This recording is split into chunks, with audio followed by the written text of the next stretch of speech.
नमस्कार, देशोन्नतीमध्ये मी ऐश्वर्या शिंदे आपलं स्वागत करते। बघूया प्रदेशच्या आजच्या टॉप 10 बातम्या। मनसेचे फायर ब्रँड नेते वसंत मोरे यांनी मनसेचा राजीनामा दिलाय। अखेरचा जय महाराष्ट्र साहेब मला माफ करा अशी फेसबुक पोस्ट करत त्यांनी राजीनामा जाहीर केलाय। त्यांनी लोकसभेच्या निवडणुका तोंडावर असताना राजीनामा दिल्याने राजकीय वर्तुळात खळबळ उडाली आहे। मनसे अध्यक्ष राज ठाकरे यांनी राज्यातील मशिदीवरील भोंगे बंद करण्याचा निर्णय घेतला होता। त्याला वसंत मोरेंनी विरोध केला होता। त्यानंतर त्यांनी शहराध्यक्ष पदावरून हकालपट्टी करण्यात आली। स्थानिक गटबाजीमुळे आणि पक्षाने वारंवार डावलल्यामुळे त्यांनी थेट राजीनामा दिलाय। गेल्या अनेक महिन्यांपासून मनसेत घुसमट होत असलेल्या पुण्यातील मनसेच्या वसंत मोरे यांनी महाराष्ट्र नवनिर्माण सेनेला रामराम करत राज ठाकरेंना अखेरचा जय महाराष्ट्र केला। वसंत मोरे यांनी मनसे पक्षाला सोडचिठ्ठी देत पत्रकार परिषद घेऊन आपली भूमिका स्पष्ट केली। तसेच पक्षाच्या कोर कमिटीवर थेट आरोप करत पुढील राजकीय भूमिकेवरही भाष्य केलं। पंतप्रधान नरेंद्र मोदी, मुख्यमंत्री एकनाथ शिंदे यांच्यानंतर शिवसेना ठाकरे गटाचे प्रमुख उद्धव ठाकरे आजपासून 2 दिवस विदर्भातील यवतमाळ, वाशिम लोकसभा मतदारसंघाच्या दौऱ्यावर आहेत। या दरम्यान यवतमाळच्या राळे गावात शिवसेनेच्या ठाकरे गटाने जनसंवाद कार्यक्रमाचं आयोजन केलंय। यावेळी उद्धव ठाकरे यांनी राळे गावात आयोजित जनसभेला संबोधित करताना ते म्हणाले, पंतप्रधान मोदी आणि शहा नेहमी घराणेशाहीबद्दल बोलतात। आधी त्यांनी आपलं घराणं सांगावं। ठाकरे घराण्याने नेहमीच जनतेची सेवा केली होती व प्रत्येकाने स्वतःला जनतेसाठी झोकून दिलं होतं। सरकारची जी मस्ती चालली आहे त्याचं उत्तर जनता देईल असं देखील उद्धव ठाकरे म्हणाले। आगामी लोकसभा निवडणुकांच्या अनुषंगाने राजकीय वातावरण ढवळून निघत आहे। गेल्या 5 दिवसात राज्य शासनाने तब्बल 730 शासन निर्णय घेतले आहेत। मात्र गेल्या 5 वर्षांपासून जिल्हा परिषद भरतीचा प्रश्न सुटला नाही। ही भरती दीर्घकाळ रखडल्याने भरतीची तयारी करणारे विद्यार्थी नैराश्यात गेले आहेत। त्यावरून आमदार रोहित पवार यांनी राज्य सरकारला प्रश्न विचारलाय। काँग्रेस नेते आणि खासदार राहुल गांधी यांची भारत जोडो न्याय यात्रा आता महाराष्ट्रात येत आहे।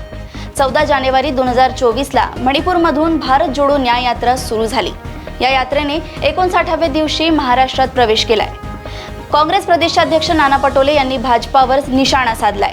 ते म्हणाले, देशाला दिशा दाखवण्याचे काम महाराष्ट्राने केले आहे।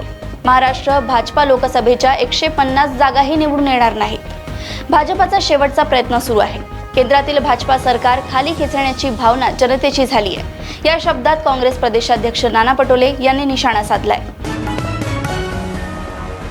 देशातील लोकसभा निवडणुकांची घोषणा अवघ्या काही दिवसांवर येऊन ठेपली आहे। उपोषणकर्ते मनोज जरांगे यांनी पुन्हा एकदा विराट सभा घेणार असल्याचे सांगत दौरा सुरू केलाय। हिंगोली येथील दौऱ्यात जरांगेंनी पुन्हा एकदा गृहमंत्री देवेंद्र फडणवीसांवर निशाणा साधला। SIT चौकशी नेमल्यावरून संताप व्यक्त करत मराठे तुमच्या डोक्याला आयुष्यभर गुलाल लागू देणार नाहीत अशा शब्दात जरांगेंनी फडणवीसांवर टीका केली। बारामती लोकसभा मतदारसंघात महत्त्वपूर्ण घडामोडी घडू लागल्या आहेत। ज्येष्ठ नेते शरद पवार हे थेट मैदानात उतरले आहेत। नुकत्याच झालेल्या महारोजगार मेळाव्यात पवारांनी बारामतीकरांचा कल जाणून घेतला। अजित पवारांमुळे जे दुखावले आहेत त्यांची मोठ बांधण्याचे काम शरद पवारांनी सुरू केले आहे। त्यामुळे उपमुख्यमंत्री अजित पवार यांचे टेन्शन मात्र वाढले आहे। बारामती, पुरंदर आणि भोर विधानसभा भक्कम केल्यानंतर आता दौंड, इंदापूर हेच शरद पवारांचे पुढचे लक्ष असणार आहे। महाविकास आघाडी जागा वाटपाचा निर्णय होत नसून काही जागांवरून तीनही पक्षात एकमत नसल्याचे चित्र आहे। दरम्यान यावरूनच भाजप आमदार नितेश राणे यांनी महाविकास आघाडीसह संजय राऊत यांच्यावर निशाणा साधलाय। जागा वाटपावरून महाविकास आघाडीत गँगवॉर सुरू आहे। महाविकास आघाडी व्हेंटिलेटरवर आहे असं म्हटलं तर चुकीचं ठरणार नाही असे नितेश राणे म्हणाले आहेत। मुख्यमंत्री एकनाथ शिंदे यांच्या अध्यक्षतेखाली 11 मार्च रोजी राज्याच्या मंत्रिमंडळाची बैठक झाली। यावेळी नाव नोंदणीत आईचे नाव समाविष्ट करण्याबाबत निर्णय घेण्यात आलाय। त्यानुसार 1 मे 2024 रोजी व त्यानंतर जन्मलेल्या सर्व बालकांच्या नावाची नोंद बालकाचे नाव, आईचे नाव, नंतर वडिलांचे नाव व आडनाव अशा स्वरूपातच करणे बंधनकारक करण्यात आले आहे। 18व्या लोकसभा निवडणुकीच्या आचारसंहितेची घोषणा कधीही होऊ शकते।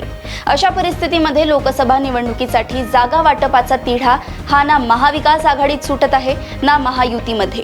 मात्र महायुतीत जो उमेदवार असेल त्यासाठी काम करावंच लागेल असा सज्जड दम उपमुख्यमंत्री अजित पवार यांनी महायुतीच्या नेत्यांना दिलाय। अशाच प्रदेशातील टॉप 10 बातम्या जाणून घेण्यासाठी बघत रहा देशोन्नती। आणि अजूनही तुम्ही आमच्या चॅनलला लाईक आणि सबस्क्राईब केलं नसेल तर लगेच लाईक आणि सबस्क्राईब करा आणि बघत रहा देशोन्नती। नमस्कार। ठळक घडामोडींसाठी देशोन्नती न्यूज चॅनलला सबस्क्राईब करा आणि बेल आयकॉन प्रेस करा।